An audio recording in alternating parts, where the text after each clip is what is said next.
Good evening, I'm Katerina Georgieva. This is CBC Windsor News. Thanks for watching. We're going to begin tonight with Windsor's drug consumption and treatment site. As we reported last night, it will move forward as is, but its permanent location is still up for debate. The community rallied together on this issue over the last few days, signing petitions and protesting outside City Hall. Advocates are now hopeful, but keeping a watchful eye on the process. CBC's Jennifer LaGrassa joins me now live for more on this. So, Jen, a compromise was struck on the location issue, but what exactly does a compromise mean? So it means that the site, which will be called Safe Point, is going to be moving forward as planned. But officials are considering a different permanent spot for it. It's expected to temporarily open at the site council previously approved. That's at the intersection of Wyandotte and Goyo.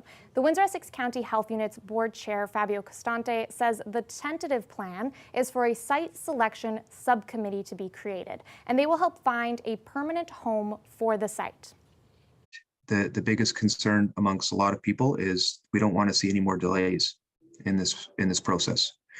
So the last thing we want is for us to rescind our endorsement of the site, and we're back to square one. And now we've got a year, 2 years, 3 years, who knows, without this service in our community. And that's the biggest concern. And so in an effort to mitigate that concern, this was the compromise. I want to see this service in our community yesterday. I want to see this happen. You know, I was hoping this would have happened years ago, frankly. We need this in our downtown. This is all happening because of the city's downtown councillor, Ronaldo Agostino. Last week, he said he was going to motion the city to remove its approval of Safe Point's location. But at last night's council meeting, that didn't happen because of this compromise. In a statement today, the Windsor-Essex County Health Unit said it is encouraged that Agostino held back on asking the city to revoke its support. They say the details of the compromise will be addressed by the Board of Health in the next week.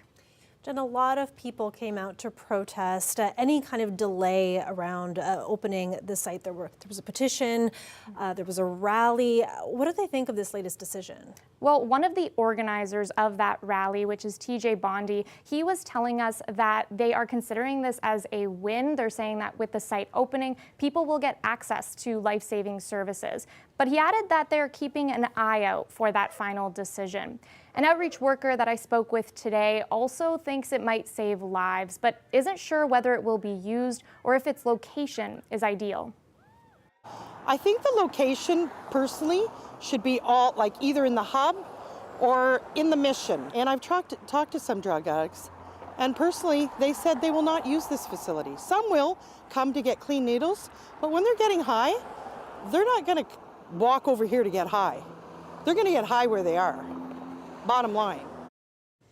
So, Jen, a lot of different opinions on this. What can we expect to happen next? Well, in the next week, the Board of Health is going to meet to decide whether it supports creating a site selection subcommittee. And if they do, council will then have to also agree to that process. I'm told Agostino will likely lead that committee to find a permanent home. And just a reminder, the site can't open until it gets approvals from the provincial and federal governments. But the health unit is hopeful that Safe Point will be running by the end of March. Thanks for this, Jen. City Council is considering buying or expropriating the vacant lands at Lausanne Road and Riverside Drive. Councillor Joanne Geniak would like to see the 4 properties turned into a city park. As Del Molnar reports, Council is asking the federal government for help in funding the purchase of the land. We are a waterfront community, and having that as public space, I think, is very important. Ward 6 Councillor Joanne Geniak says the 4 parcels of abutting properties would make a great park with access to the river, and she says her constituents agree. I will tell you this very clearly. My residents, and it's in my ward, have been very clear with me. They would love to have that available to them and for access. We're always looking to acquire parkland, which will allow people access to the river. The manager of this Bullseye Pizza across the street likes the idea. Yes, yeah, it would be very nice, like water. People, they will come down here with their kids, and obviously we sell slices too, so that would be very nice for us too. The late Ambassador Bridge owner Manuel Matty Maroon bought the property several years ago when the area was listed as a possible site for a new crossing. The historic rum-running tavern A-Bars used to sit on the site. Maroon tore it down in 2016. The properties have been vacant ever since. The city currently doesn't have the money in its 10-year capital plan to buy or expropriate the properties, but it might get some help from the federal government and MP Brian Massey. He and Geniac say keeping the land as a park helps mitigate climate change and allows for shoreline protection.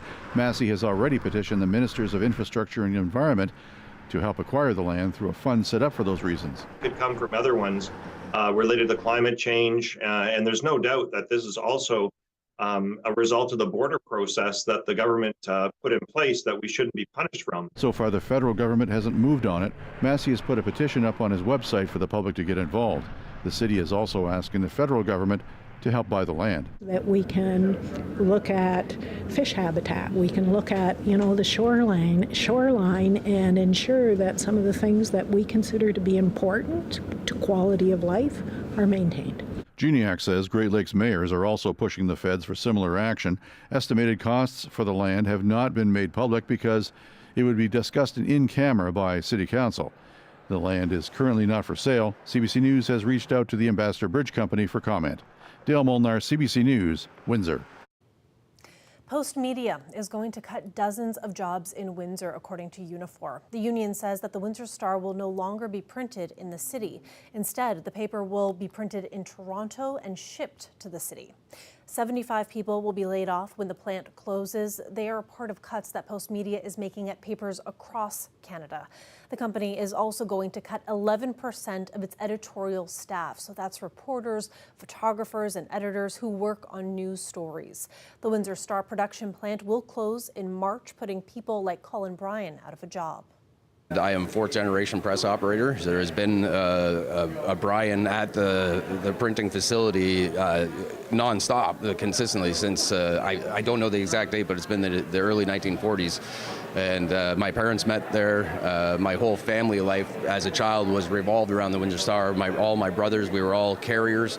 With my years of service as a carrier, I'm sure I've been working for the Windsor Star for more than 32 years. Yeah, so this just isn't just a job. This is a livelihood for my whole family's generational existence. Yes, in Windsor. Yes.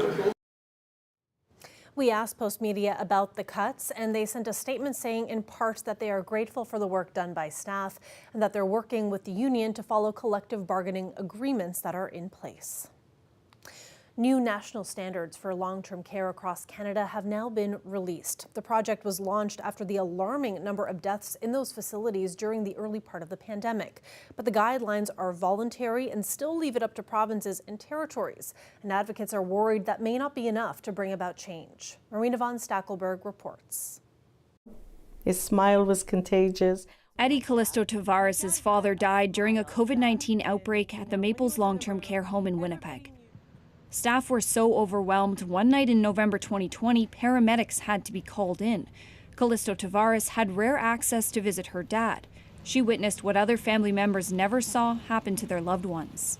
They were crying out that they were thirsty. And I would just be compelled sometimes to just walk down the hall and do nothing but say, help is coming, knowing that there was very little help coming. More than 17,000 residents of Canada's long-term care homes have died because of COVID-19.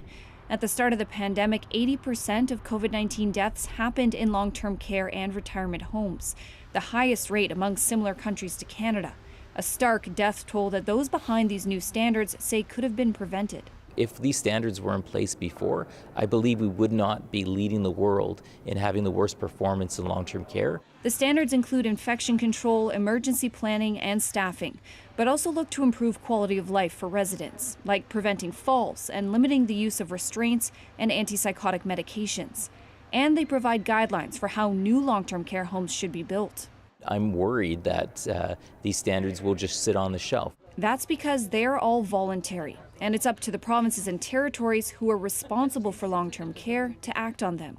Those who work in the homes say that's why Ottawa should make them law. Standards must be governed, in our opinion, by federal legislation. Otherwise, we strongly feel that they're going to be meaningless if they're just simply left up to the goodwill of service providers.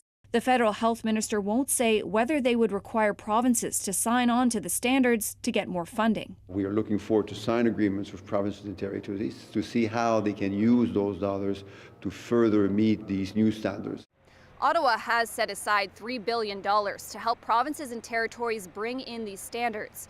But the parliamentary budget officer says the cost to fix the long-term care system will be much more, nearly $14 billion per year on top of what is already being spent. Marina von Stackelberg, CBC News, Ottawa.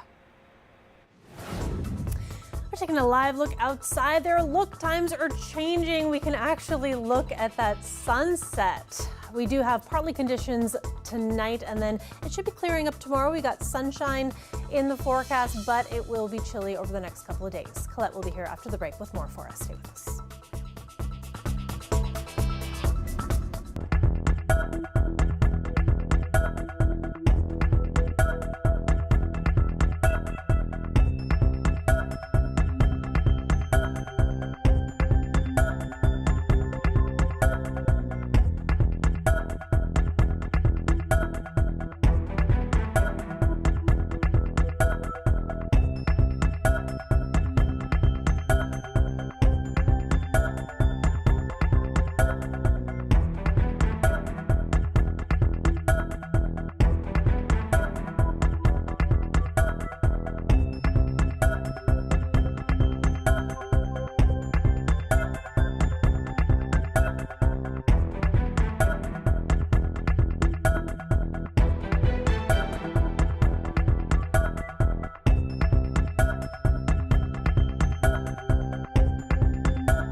The Biden administration says it will soon end the country's COVID-19 emergencies that were declared nearly 3 years ago.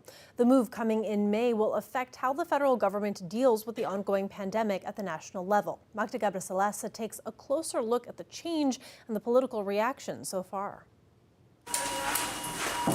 The White House is signaling it's ready to move forward from the worst of the pandemic, ready to put an end to the COVID-19 national emergency and public health emergency orders that have been in place since early 2020.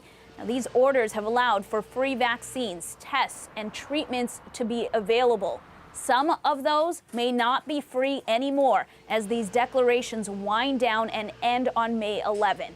And that will all depend on a number of things, like whether people have private insurance or are covered by federal or state coverage. So some people will have to pay out of pocket for at-home tests and treatment. The White House says announcing all this now means hospitals, healthcare workers, and all Americans have time to adjust. But House Republicans are saying the orders should come to an end now. President Biden has still been operating under both the national public health emergency and the COVID emergency. And a long time ago, they should have ended. And as Republicans, we said we would end these emergency declarations to open the country back up again. Now, there's already a vote scheduled for today on a bill calling for the end of these orders. And that's the reason Republicans are taking credit for this recent announcement from the Biden administration. But Democrats are saying no way. Our reaction is that this was likely the outcome that the administration was working toward. We believe in a path to do this. We want to make sure that our communities aren't impacted, that our community hospitals are impacted adversely by any decisions that they would make. Now, this goes on even as COVID continues to kill, on average, more than 500 people a day in the U.S. And even as the World Health Organization says COVID-19 is not over, that it's still a global health emergency. Magda Gebrselassie, CBC News, Washington. Can you guess the right answer on this Jeopardy clue? We begin with worst case Ontario. Fear not, Ontarians. These are imaginary situations. Ontario 1000, please. Zombies, and not the slow ones, are making their way from Detroit to this city across the Ambassador Bridge. Sam. What is Windsor? Correct for 1,000. If you guessed Windsor, Ontario, you would be right. Windsor was the $1,000 clue in last night's category named Worst Case Ontario.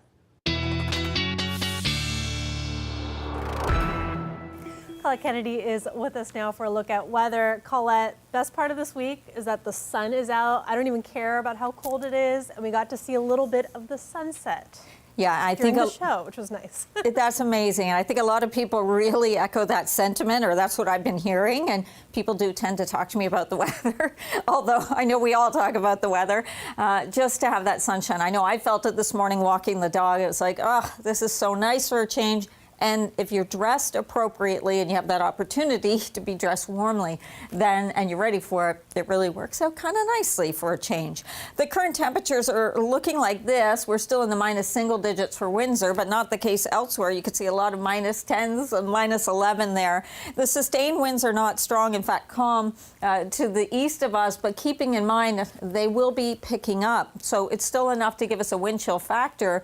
And then what we're going to find, this is how it feels right now, and what we're going to find is that as we go forward in time, even overnight tonight, these winds pick up a bit from the west and then west-southwest, and getting a little blustery at times as we go into the day on Wednesday means that with temperatures a bit cool, plus the winds, it's still going to feel generally kind of on the cold side for us as we go through midweek. Now, active weather, that's harder to come by. The cold can be severe in and of itself, but active weather, the winds across the lakes are giving some winter weather travel advisories. That's mostly, though, around Georgian Bay. And there's some very nasty weather for travelers from the southern plains stretching towards the Ohio Valley with all kinds of, these are all winter storm warnings in Texas. These are ice storm warnings in purple. So aren't we glad that we're not dealing with that? The storm track has dropped further south. What we're seeing tomorrow, or what I'm seeing for us, is some sunshine and then kind of variable as clouds build in. And then we'll see those clouds eroding again. So let's just say we should have some sunshine in there again for us on Wednesday, which will be nice to see. starting off as well for Thursday, but I want you to know that later in the day on Thursday, the wind's kicking up again ahead of a frontal system that will be coming in. Now, that's actually going to pick our temperatures up a little bit, but behind it is going to be the coldest air that will be moving in for Friday. And as that front passes through, we do get into some scattered flurries or even a dusting of snowfall coming through. Overnight tonight, temperatures looking like this, minus 12 to minus 13 for the low for Windsor. Factor in those winds, and of course, it can at times feel closer to minus 18 to minus 20, so be aware of that. Tomorrow's daytime high, minus 4, still going to feel close to minus 10. There it is with some sun. You can see the variable skies I put in here because of the changes that we'll have on Thursday and the flurries Thursday night. There's the bump in temperatures. And then behind that front, there's the drop in the temperatures that we're seeing. So Friday morning, minus 15, minus 10 for the high on Friday, and then even colder into Saturday morning. Welcome to the weekend, folks. We just have to be mentally prepared, and we will get through this. Yes, yes, we will. We always do. Exactly. Thanks so much for that, Colette. You're welcome.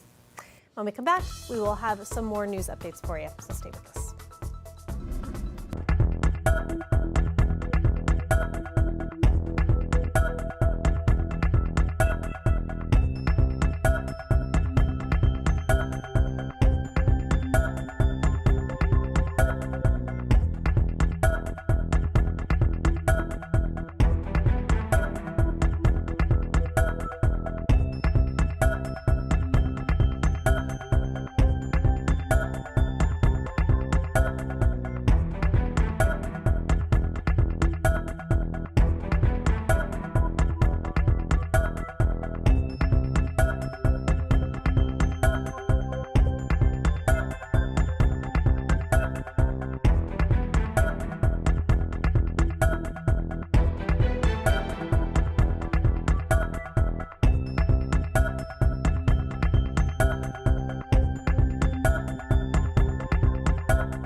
Authorities in India are scrambling to stop the screening of a BBC documentary on Prime Minister Narendra Modi's early years as a politician. The film examines his role during the anti-Muslim riots in Modi's home state more than 20 years ago. Critics see the ban as another attempt by the government to silence criticism. Salima Shivji reports. They may not have seen the BBC documentary in which their prime minister's past is front and center, but most here have an opinion on it anyway. So BBC is trying to give a judgment. You're no one to tell me that, these are your findings. Why should I trust you? All rejecting the BBC's work. Everyone has a past. Modi also has it. The documentary examines the role India's Prime Minister Narendra Modi had in the communal riots that rocked Gujarat 20 years ago, when he was chief minister of that state. Mob violence erupted, killing more than 1,000 people, mostly Muslims. The BBC special cites an unnamed former British diplomat. There was a culture of impunity that created the environment for the violence to take place. That, undoubtedly, came from Modi. India's government reacted swiftly to the film.